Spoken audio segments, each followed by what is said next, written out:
ప్రతి పౌరుడికి గణతంత్ర ఫలాలు అందించడమే జనసేన లక్ష్యం. GVMC deputy mayor Dalli Govinda. Visakhapatnam దక్షిణ నియోజకవర్గంలోని జనసేన పార్టీ కార్యాలయంలో ఎమ్మెల్యే వంశీకృష్ణ శ్రీనివాస్ యాదవ్ ఆధ్వర్యంలో గణతంత్ర దినోత్సవ వేడుకలు ఘనంగా నిర్వహించారు. ఈ సందర్భంగా త్రివర్ణ పతాకాన్ని ఎగురవేసి జాతీయ గీతాన్ని ఆలపించారు. అనంతరం భారత అమరవీరులకు ఘన నివాళులర్పించారు. ఈ కార్యక్రమంలో పాల్గొన్న GVMC deputy mayor Dalli Govinda మాట్లాడుతూ భారత రాజ్యాంగ నిర్మాత డాక్టర్ బిఆర్ అంబేద్కర్ ఆశయాలకు అనుగుణంగా గణతంత్ర వేడుకలు నిర్వహించడం ఎంతో ఆనందదాయకమన్నారు. దేశంలోని ప్రతి పౌరుడికి అభివృద్ధి ఫలాలు అందేలా పాలన కొనసాగుతుండటం ఆహ్వానించదగ్గ విషయమన్నారు. గణతంత్ర ఫలాలు ప్రతి పౌరుడికి చేరేలా జనసేన పార్టీ నిరంతరం కృషి చేస్తుందని తెలిపారు. ఎమ్మెల్యే వంశీకృష్ణ శ్రీనివాస్ యాదవ్ నాయకత్వంలో దక్షిణ నియోజకవర్గం మరింత అభివృద్ధి చెందుతుందన్న విశ్వాసాన్ని వ్యక్తం చేశారు. ముఖ్యమంత్రి చంద్రబాబు నాయుడు, డిప్యూటీ సీఎం పవన్ కళ్యాణ్ రాష్ట్ర అభివృద్ధికి కట్టుబడి పనిచేస్తుండటాన్ని ప్రజలు గమనిస్తున్నారని అన్నారు.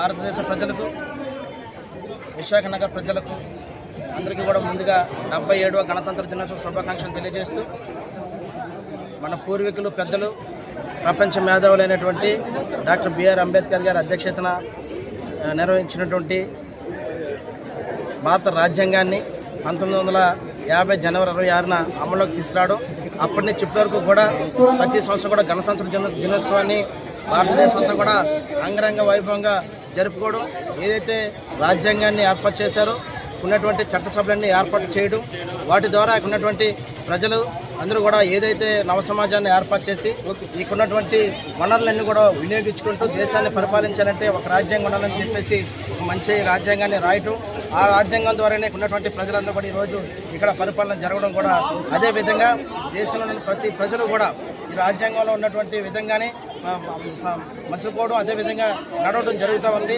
దేశ ప్రజలందరూ కూడా ఈ యొక్క ఉత్సవంలాగా జరుపుకుంటూ, అదేవిధంగా జనసేన పార్టీలో ఈరోజు విశాఖ నగరంలో మన జనసేన పార్టీ అధ్యక్షులు శ్రీ వంశీకృష్ణ యాదవ్ గారి ఆధ్వర్యంలో ఈరోజు మా విశాఖ జిల్లా నగర పార్టీ ఆఫీసులో జరగడం, ఈ యొక్క కార్యక్రమం అందరూ పాల్గొనడం, ఈ యొక్క చక్కగా పండుగ వాతావరణం రావడం కూడా అందరూ కూడా సంతోషంగా వ్యక్తం చేస్తూ ఈ యొక్క కార్యక్రమం పాల్గొన్న అందరికీ కూడా మనస్ఫూర్తిగా ధన్యవాదాలు తెలియజేస్తారు. అలాగే మీడియా మిత్రులు కూడా మనస్ఫూర్తిగా ధన్యవాదాలు తెలియజేసుకుంటూ మరొకసారి గణతంత్ర దినోత్సవ శుభాకాంక్షలు తెలియజేస్తూ సెలవు తీసుకుంటాం. ప్రజలందరికీ కూడా 77వ గణతంత్ర దినోత్సవ శుభాకాంక్షలు తెలియజేస్తూ ఈరోజు విశాఖ నగర జనసేన పార్టీ కార్యాలయంలో ప్రజలందరికీ కూడా జనసేన పార్టీ అధ్యక్షుడు శ్రీ వంశీకృష్ణ శ్రీనివాస్ యాదవ్ గారు వారి ఆధ్వర్యంలో ఇక్కడ గణతంత్ర దినోత్సవ శుభాకాంక్షలు జరుపుకుంటూ, అదేవిధంగా ఏదైతే మన పెద్దలు రాజ్యాంగం ఏర్పాటు చేసి 1950 జనవరి 26న ఏర్పరిచినటువంటి రాజ్యాంగాన్ని అమల్లోకి తీసుకొచ్చి అప్పటి నుంచి ఇప్పటి వరకు కూడా ప్రజలందరూ కూడా అందుబాటులో ఉంటూ, అదేవిధంగా మన నవ సమాజాన్ని ఏర్పాటు చేయాలని ఒక మంచి రాజ్యాంగాన్ని ప్రపంచ మేధావులతో రూపొందించి దాన్ని అమల్లోకి తీసుకురావడం వల్ల ఈరోజు సాధారణ ప్రజలు కానీ, అదేవిధంగా ఎవరైతే దేశ ప్రజలు అందరూ కూడా ఉన్నటువంటి ఏర్పాట్లన్నీ కూడా చక్కగా ఈరోజు